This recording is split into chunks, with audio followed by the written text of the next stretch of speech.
Alors bonjour, c'est François Gagnon avec la chronique Raconte-moi la photographie. Cette semaine, on va vraiment être dans se raconter la photographie. C'est-à-dire que je ne vous en montrerai pas vraiment parce que ce dont on va parler aujourd'hui, c'est de la photographie au cœur du récit, c'est-à-dire la photographie au cœur d'une histoire, au cœur d'un roman. Je suis un amateur de littérature, j'aime beaucoup lire et au fil de mes lectures, je me suis rendu compte à un moment donné, par un hasard, je tombe sur un livre de Robert Solé que j'aime beaucoup, qui s'appelle La Mameluca, et je vois qu'il y a une dame devant le Sphinx avec son appareil photo. C'est un roman historique, 1830, ça se passe 1840, puis évidemment jusqu'à la fin de 1800, après l'invention de la photographie. Cette femme-là marie là-bas un homme qui est le photographe officiel de la ville.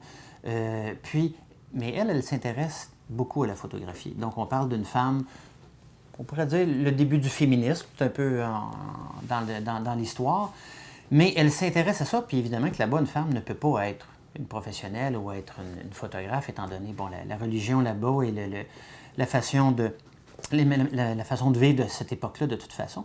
Mais elle s'intéresse beaucoup à la photo, s'abonne à des revues photo françaises, aide son mari, lui donne des suggestions, aide à améliorer la qualité de portrait du studio, travaille plus l'éclairage, fait agrandir le studio.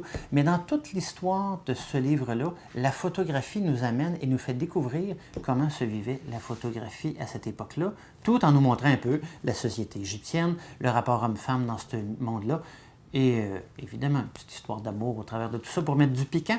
Très bon roman sur la photographie de façon historique. Je m'intéresse de plus en plus à la notion de photographie dans les romans. Je commence à demander à des libraires, quand je vais dans la librairie, connaissez-vous des romans dans lesquels la photographie est assez présente, où il y aurait l'histoire d'un photographe? Et là, quelqu'un me sort une petite nouveauté, Jocelyne Saucier, livre québécois, Il pleuvait des oiseaux. C'est l'histoire d'une photographe dans les années 90 ou 2000 qui veut monter une exposition sur une série de portraits sur un phénomène qu'elle a découvert il n'y a pas très longtemps. Les grands feux qu'il y a eu il y a bien des années, une cinquantaine d'années, dans le nord de l'Ontario et qui a fait une grande quantité de victimes. Mais il y a eu des survivants et elle se met à la recherche de ces survivants-là, ces personnes-là d'un certain âge, pour faire une série de portraits pour montrer les survivants de cette catastrophe-là. Elle rencontre une petite communauté assez étonnante, assez fascinante, de gens qui vivent un peu reclus, dont deux personnes qui viennent de ce phénomène-là. Fascinante histoire sur le pourquoi, le comment on fait de la photo, comment on monte une exposition, comment on recherche les sujets, comment on a besoin de les connaître bien pour aller tirer des bons portraits. Tout ça dans un roman très bien ficelé avec une belle finale. Bon roman de Mme Saucier.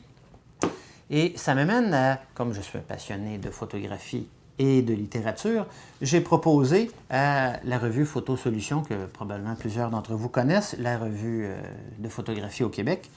Et on en a fait une chronique dans le numéro de décembre de l'automne 2013, où on a justement raconté, j'ai raconté un petit peu ma passion pour les livres romans et récits sur la photographie. Donc, on peut probablement se procurer ou aller sur le site Internet si vous êtes abonné, voir quelques chroniques de livres. Il y en avait 5 à ce moment-là. Cependant, il y en a d'autres qui sont arrivés dans ma vie. J'en ai plusieurs douzaines maintenant. Phénomène fascinant. Denise Chang ici. Bon, Denise Chang, c'est la petite fille ici. La petite fille sur la photographie lors d'un bombardement au napalm pendant la guerre du Vietnam, qui a été mal annoncé. Les gens n'ont pas su que c'était une école qui avait là, ou des gens qui s'étaient réfugiés là. Et là, il y a eu plusieurs victimes, dont cette petite fille-là qui courait et qui a été brûlée une partie de son corps, et qui courait nue dans la rue. Cette jeune femme-là, la photographie lui a collé à la peau et est restée tout le temps, après 5 ans, après 10 ans de cette photographie-là, de la fin de la guerre du Vietnam à laquelle la photographie a beaucoup contribué, de sensibiliser les gens. Cette photographie-là, elle l'a toujours suivie parce qu'on cherchait toujours, est-ce qu'elle existe encore? Où est-elle, la petite fille de la photo? Et elle avait beau essayer d'évacuer cette photo-là de sa vie, cette photo-là l'a accompagnée toute sa vie, même quand elle a quitté le pays. Maintenant, cette femme-là vit à Toronto. Elle a une fondation et elle aide les enfants dans des milieux ou dans des climats guerriers et tout ça. Fascinant roman que la suite de la vie de cette petite fille-là. Günter Grass, prix Nobel de littérature, un Allemand qui a écrit plusieurs choses, dont Le Tambour, que vous avez peut-être vu au cinéma, et qui fait une espèce de retour sur son passé, mais de façon très libre et interprétée, avec ses 8 enfants de plusieurs mariages, qu'il réunit autour d'une table pour parler du passé et de la photographie, parce qu'il y avait une amie à lui qui photographiait continuellement ce qu'il faisait, et ses enfants, et les différentes étapes de sa vie, avec un Agfa Box, donc appareil photo classique, là. Donc l'Agfa Box qui devient tout à coup un peu mystérieux et magique dans ce livre-là. Une histoire fascinante pour ceux qui s'intéressent à la photographie, qui s'intéressent à la littérature et qui aiment Günter Grass. Vraiment un livre fascinant sur la mémoire de la photographie, mais aussi le rêve et l'interprétation qu'on peut faire à partir d'une photo. Fascinant. On revient chez nous, au Québec. André Carpentier, enseignant à l'UQAM, fasciné par toutes sortes de phénomènes, mais dont un petit clin d'œil à l'art et particulièrement à la photographie. Il nous met en scène 2 personnages, Dylan et moi. Dylan étant une jeune artiste, photographe, qui veut faire un projet particulier en photographie, un projet de création. Avec quelqu'un, elle passe une petite annonce, puis elle demande à quelqu'un qui n'est idéalement pas photographe ou pas un artiste pour faire le travail. Et va s'en suivre la rencontre entre les 2 individus, qui est un homme d'un certain âge qui a eu un cancer et qui est en rémission et qui a du temps de libre et s'intéresse un peu à l'art et s'intéresse à cette drôle de petite annonce qu'elle avait passée. Et va s'en suivre une création très particulière, très inventive que la jeune photographe a faite, où elle va et le prendre en portrait et se faire prendre en photo, mais dans un studio, dans des conditions très particulières.